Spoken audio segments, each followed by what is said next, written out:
Somewhere in small-town Ontario this year, a sandwich shop turned off its lights for the last time. The owner counted the till, wiped down the counters out of habit, and locked a door that had been open for 2 decades. There was no going out of business banner, no final sale, just a green awning going dark, and a strip mall left with one more empty window. Now here is the part that should stop you. In the very same year that owner walked away with nothing, the company whose sign hung over his door posted the largest profit in its history. Not a good year, the best year it has ever had. So this is not a story about bad sandwiches. Canadians did not suddenly stop eating lunch. This is a story about a machine, a money machine that was built to keep paying head office, even as the shops underneath it quietly die. And to understand how that works, you have to stop looking at the menu and start following the money. Let's start where every dollar in this business goes first. When you buy a sandwich at a Subway, the person who made it does not get paid first. The landlord does not get paid first. Head office does. Subway takes its cut straight off the top of the store's sales, before rent, before the food, before a single hour of wages. In the trade, that is called a top-line royalty, and Subway's is about 8% of everything the store sells. Then there is another 4.5% for the National Advertising Fund. Add it together, and roughly 12.5 cents of every dollar that crosses that counter leaves the building before the owner has paid for anything at all. On a normal store, that is around $45,000 a year sent upstairs, whether the shop made a profit or not. Do that math on a napkin. On a $15 footlong, almost $2 is gone the instant it is rung up. It does not sound like much, but on a lot of these stores, that $2 was the entire profit. So picture the owner, rent is climbing, hydro is climbing, food and wages are climbing, and the one payment they can never delay, never negotiate, never skip is the one that comes off the top.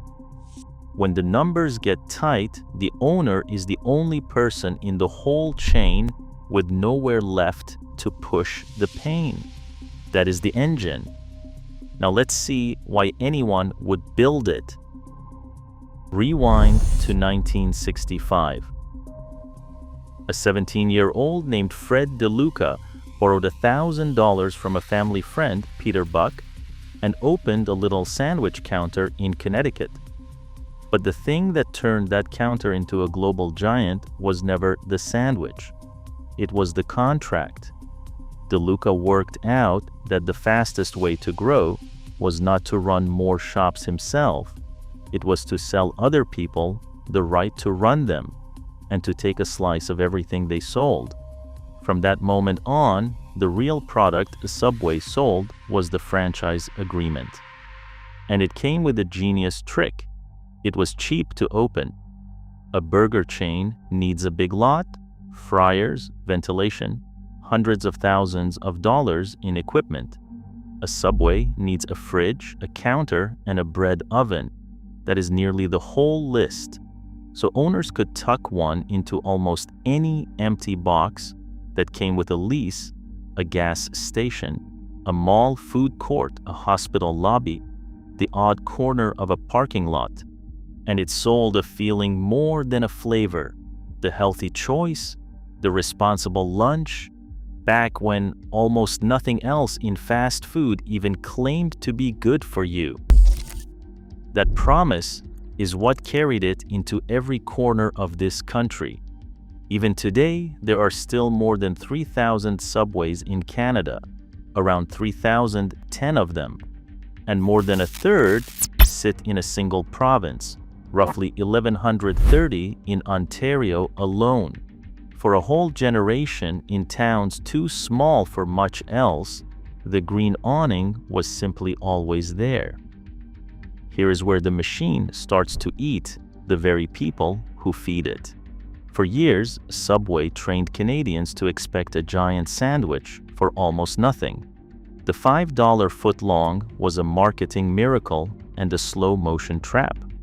It taught a generation that this food should be cheap and that expectation never left, even as the real price of that same footlong crept toward $20.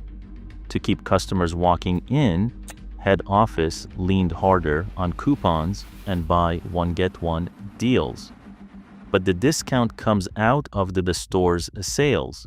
And remember what sits on top of those sales: the royalty. So owners were told to slash their prices and keep paying a cut on the smaller number. When they organized and begged head office to ease off, they were told that low prices were the only way to hold the rivals back. Something had to give, and it was the sandwich itself. Thinner staffing meant longer lines and dirtier dining rooms. Managers started counting slices of meat and cheese to save a few cents an order. All across the country, owners were quietly running at a loss and turning their own shops into a worse version of the thing people used to like. The machine did not just squeeze them, it forced them to squeeze the customer. And the customer noticed. People got sharper about ingredients, about labels, about what the word fresh actually meant. Then came the headlines.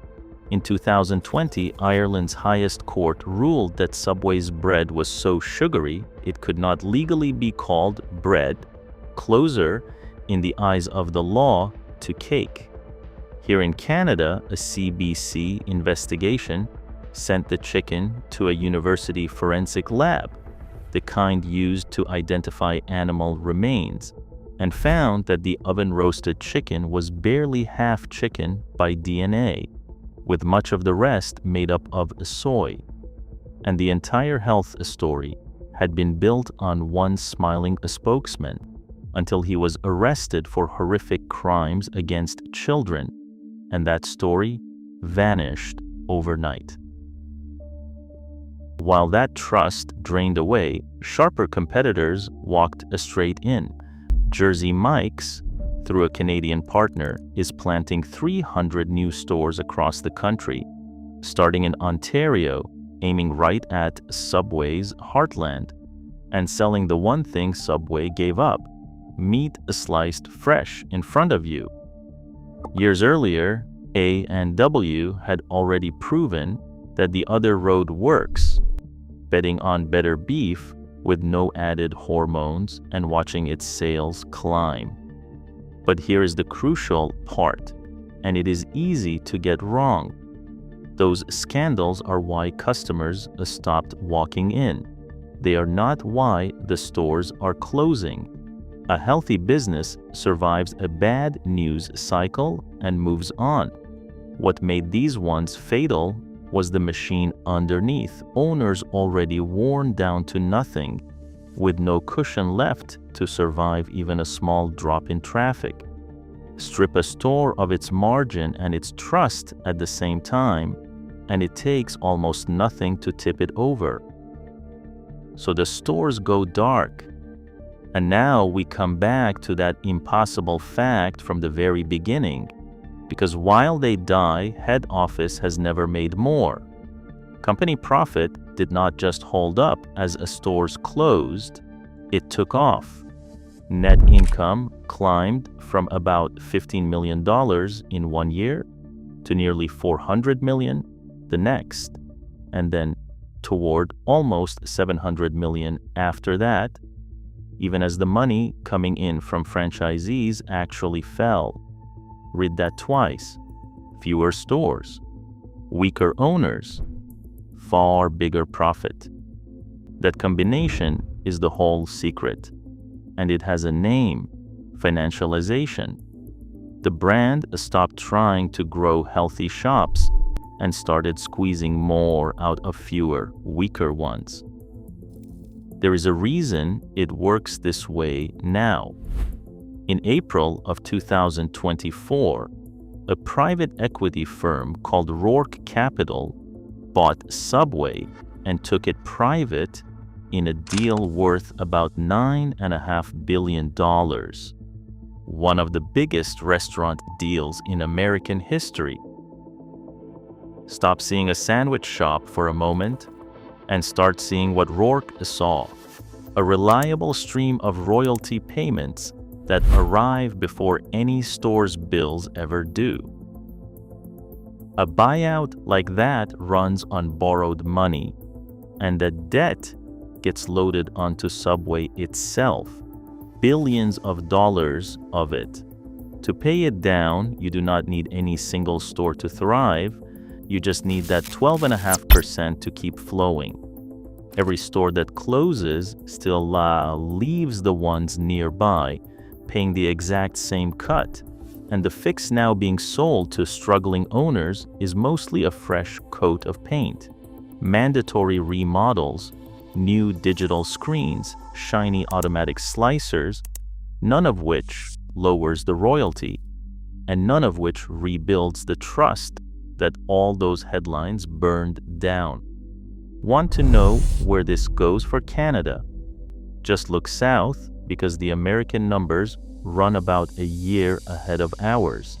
In the United States, Subway closed 729 stores in a single year, while opening only around 500, and slipped under 19,000 locations for the first time in about 2 decades.